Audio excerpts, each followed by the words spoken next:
C'est une fonction critique, surtout dans notre contexte. Elle est critique. Personne n'a envie qu'on l'injurie, qu'on le diffame, qu'on le calomnie comme on le voit aujourd'hui, à l'heure où les réseaux sociaux égalisent tout le monde. Ça nous met sur un pied d'égalité. Ou en temps normal, même des gens qui m'auraient parlé avec beaucoup de respect, ils se lèvent, il va dire, bon, celui-là, est-ce qu'il a été à l'école? Est-ce que ses parents? On invente ce qu'on veut. Mais on a accepté d'être sur la place publique. Il a dit, moi, en venant, je sais qu'on fait don de sa personne, de son honneur. On doit avoir le dos tellement large pour prendre tous les coups, même ceux qui ne sont pas justifiés. Mais j'ai une conviction. Ceux qui vous calomnient, ceux qui vous jalousent, ceux qui inventent les choses, c'est ceux qui sont moins que vous.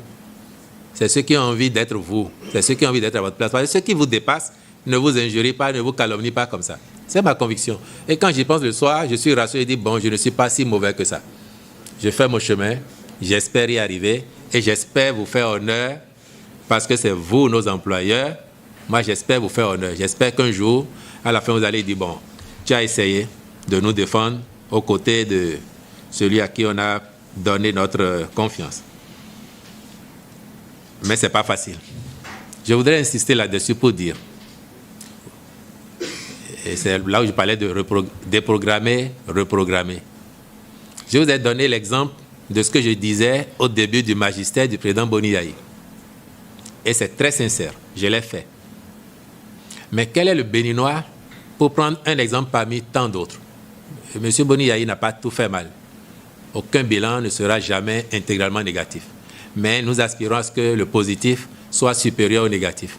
Quel est le Béninois qui avait été d'accord, s'il n'est pas un profiteur de la situation, que son enfant passe un concours, mérite et qu'on le laisse pour donner la place à l'enfant d'un politicien? Quel est le Béninois qui serait d'accord? Aucun. Vrai ou faux? Vous les jeunes qui êtes là, si vous passez un concours demain, vous êtes sûr que vous allez travailler et qu'on vous dit que l'enfant de Wilfrid Léon Humbedi, qui n'est même pas allé dans la salle, ou qui est venu dans la salle écrire son nom seulement, et il est reparti 10 minutes après, lui il réussit à vous échouer, quel serait votre sentiment? Mais ça se passait dans notre pays, ça. Et c'était connu, on appelait ça le 13e département. C'est le département des enfants des politiciens. Si on fait concours pour recruter 200 policiers, on va donner les résultats 6 mois, 8 mois après, parce qu'on prend le temps de satisfaire tous les politiciens qu'il faut qu'ils placent leurs enfants. Mais je dis, vous savez qu'en 2 semaines, vous avez vos résultats. Et le président a dit 2 semaines, c'est trop. Il faut tout faire pour amener à 10 jours. Tous les Béninois qui méritent, lorsqu'ils ont travaillé, il faut leur donner leur place. C'est comme ça qu'on fait une nation. C'est comme ça qu'on fait que chacun se sente appartenir à cette société et le peu qui lui revient, qu'on lui donne, sans qu'il ait besoin de connaître quelqu'un. J'espère que ça va se prolonger après le président Talon, parce que dans 20 mois, il est parti. Ne doutez pas de ça, hein. S'il vous plaît, les amis, ne doutez pas de ça. C'est pas extraordinaire, demain, j'entends des Béninois aujourd'hui qui sont très sincères et qui se posent la question, qu'est-ce que ça va être après lui? Ah non, il faut qu'il continue. C'est pas extraordinaire demain. Le président même changeait d'avis et dit, bon, j'ai écouté les Béninois, il faut que je ne serai pas celui qui va vendre ça. Non. Et je lui dirais, président, j'ai dit à Dieu Béninois que c'est 2 mandats. Vous avez dit c'est 2. Vous m'avez encouragé. J'ai dit aux Béninois que c'est 2. Je n'irai pas leur dire que vous allez revenir. Ce n'est pas possible. Donc, on trouvera quelqu'un d'autre. Mais je vous certifie, aujourd'hui, considérez que dans 20 mois, M. Talon, il est passé à autre chose.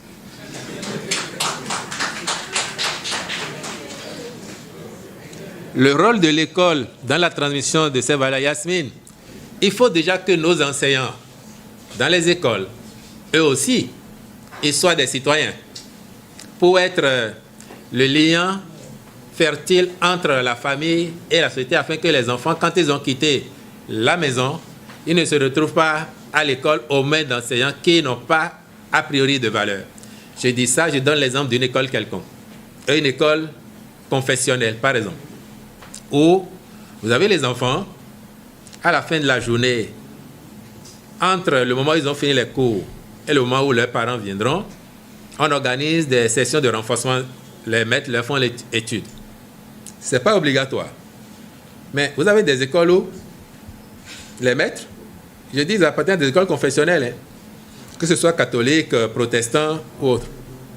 Ils vont faire des exercices avec les enfants qui suivent leur cours de renforcement.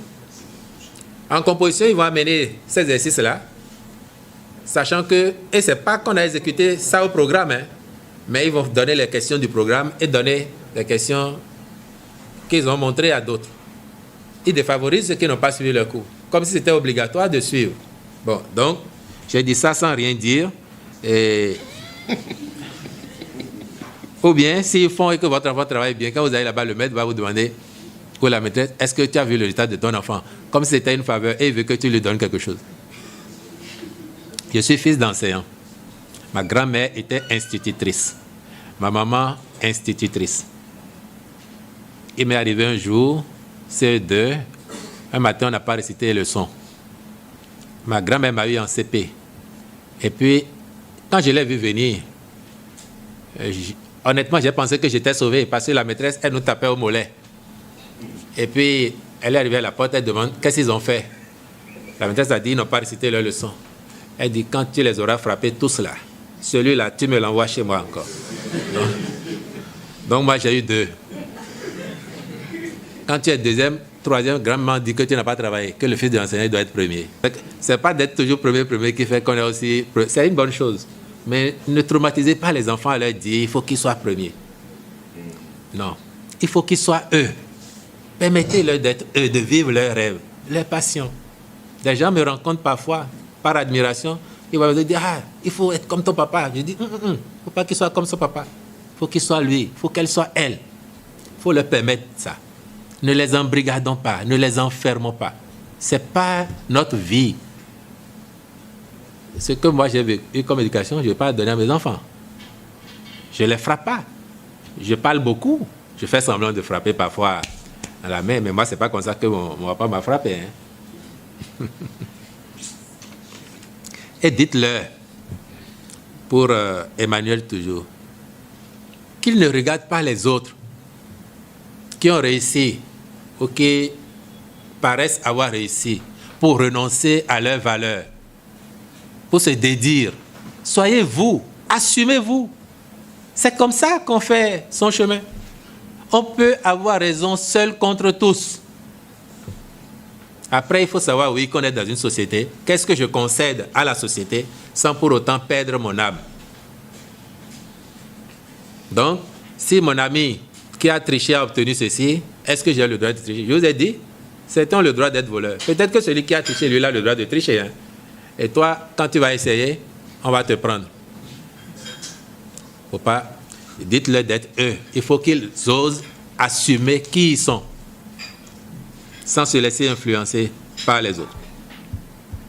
Ça permet, j'avais oublié un aspect, que quand le député a parlé, a dit que si quelqu'un fait mal, je dois justifier ça. C'est relatif. C'est relatif. Surtout qu'on est dans des positions politiques contraires. Et depuis qu'on est là, en tout cas, je n'ai pas entendu qu'il nous ait applaudi particulièrement sur quelque chose qu'on aurait bien fait. Donc, ils peuvent trouver que tout ce qu'on fait est mauvais. Moi, je ne dis pas que tout ce que nous faisons est bien. Il m'est déjà arrivé de dire sur des plateaux que tout n'est pas rose. Et le président ne me dit pas d'aller dire que tout est rose. Mais il ne m'appartient pas de venir dire telle chose là, c'est pas bon, puisque j'ai fait le débat là-bas. Et j'ai dit ce que je pense. Et la position de l'ensemble, c'est celle-là. J'ai le rôle difficile ou facile après d'aller expliquer. Et c'est pour ça que je ne monte pas sur mes grands chevaux. J'explique tel que j'ai compris, tel que j'aimerais qu'on comprenne. Donc, si quelqu'un fait mal, il y a eu des porte-paroles hier, il y en aura demain, et il y en aura toujours. Chacun de nous sort d'une maison. Je suis sûr qu'aucun de vous n'irait dehors. Il va arriver au portail de sa maison, il rassemble ses amis du quartier, il va dire, les amis, hier mon papa a fait ceci de mal, ou bien ma maman a fait ceci de mal. Vous le feriez? Vous le feriez? Quand c'est mauvais pour toi, ou tu n'as pas compris, tu fais le débat. Si ça arrive à un niveau où tu penses que ça, c'est pas du tout conforme avec tes valeurs, tu dis, moi, je n'en peux plus, je m'en vais. Et tu pars la tête haute. Tu assumes tes positions. C'est ainsi qu'il en est en ce qui me concerne. Et je vous ai dit, il y a des gens que vous pouvez interroger. j'ai mes défauts, j'ai mes qualités. Vous pouvez me donner de l'argent. Confiez-moi votre argent. Et dites-moi, Wilfried, j'aurai besoin de ça dans 6 mois. Relevez les numéros de série, si vous voulez. Pendant tout le temps là, je peux prendre Gary et Cluc pimenté. J'adore ça d'ailleurs. Le jour où vous venez, je vous sors ça et vous dis vérifiez les numéros de série de vos billets. Ça n'aurait pas changé. C'est vrai. Ça n'aurait pas changé.